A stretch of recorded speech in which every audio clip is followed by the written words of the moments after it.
दर्पण news. हिंदुस्थानात लोकशाही जिवंत ठेवायची असेल तर इथून पुढच्या निवडणुका बॅलेट पेपरवरच घ्या। शिवसेना जिल्हा प्रमुख संजय चौगुले। शिवसेना उद्धव बाळासाहेब ठाकरे पक्षाच्या वतीने ईव्हीएम हटाव देश बचाव या घोषवाक्याखाली आज पन्हाळा शाहूवाडी विधानसभा मतदारसंघामधील शाहूवाडी तालुक्यात ईव्हीएम मशीनच्या विरोधामध्ये शिवसेना जिल्हा प्रमुख संजय चौगुले यांच्या प्रमुख उपस्थितीत निदर्शने करण्यात आली आहे। यावेळी बोलताना मागील काही दिवसांमध्ये विधानसभा निवडणुका पार पडल्या। या निवडणुकांमध्ये महायुती सरकारबाबत असलेला जनसामान्यांमध्ये प्रचंड आक्रोश आणि महाविकास आघाडीबाबत लोकांच्या मध्ये असणारा प्रतिसाद पाहता महाराष्ट्रामध्ये सत्तांतर होणार हे सांगायला कोणत्याही ज्योतिषाची गरज नव्हती। परंतु ईव्हीएम मशीनच्या कृपेमुळे आणि त्यामध्ये केलेल्या बिघाडामुळे महायुती सत्ता राखण्यामध्ये जरी यशस्वी झाली असली तरी मिळवलेली सत्ता ही महायुतीच्या कर्तृत्वामुळे नसून ती केवळ ईव्हीएम मशीनच्या कृपेमुळे आली आहे, अशा चर्चा आता गावागावात जनसामान्यांच्या रंगू लागल्या आहेत।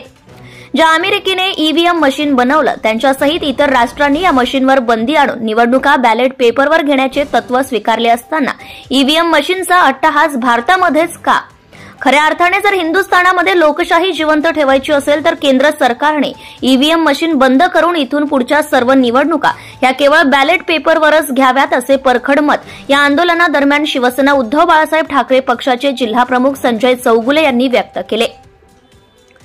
तसेच आदरणीय पक्षप्रमुख उद्धवसाहेब ठाकरे यांच्या आदेशाने तसेच पक्षातील वरिष्ठ नेते मंडळीच्या मार्गदर्शनाखाली आणि शिवसैनिकांच्या साथीने ईव्हीएम मशीन हटवण्यासंदर्भात सुरू असलेला हा लढा अधिक जोमाने लढणार असल्याची माहिती यावेळी जिल्हाप्रमुखांनी दिली। या आंदोलनास उपजिल्हाप्रमुख नामदेव गिरी, तालुका प्रमुख दत्ता पवार, उपतालुका प्रमुख योगेश कुलकर्णी, उपतालुका प्रमुख निवास कदम, उपतालुका प्रमुख दिनकर लोहार, उपतालुका प्रमुख विजय लाटकर, महिला आघाडीच्या तालुका प्रमुख पूनम भोसले, स्वाभिमानी शेतकरी संघटनेचे तालुका अध्यक्ष सुरेश माउंटकर, प्रभा मोरे, मलकापूरचे नगरसेवक सुहास पाटील, अभिमन्यू पाटील, बाजीराव गायकवाड, हेमंत पाटील, राहुल पवार, तानाजी पवार, प्रवीण पाटील, नारायण सुतार तसेच इतर पदाधिकारी, शिवसैनिक व नागरिक मोठ्या संख्येने उपस्थित होते। भ्रष्टाचार संबंधी काही माहिती असल्यास अगर लाच मागणाऱ्या लोकसेवकाबद्दल तक्रार असल्यास लाचलुचपत प्रतिबंधक विभागाशी संपर्क साधावा। श्री सरदार नाळे, लाचलुचपत प्रतिबंधक विभाग, कोल्हापूर। पोलीस उप अधीक्षक, संपर्क क्रमांक 96 73 50 65 55। कार्यालयाचा पत्ता पोलीस उप अधीक्षक, anti corruption bureau, Kolhapur 96 73 50 65 55 78 75 33 33 33।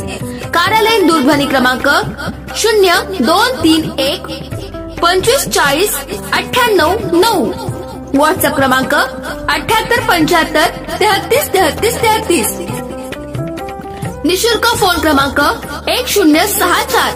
Email dysp@kolhapur@gmail.com।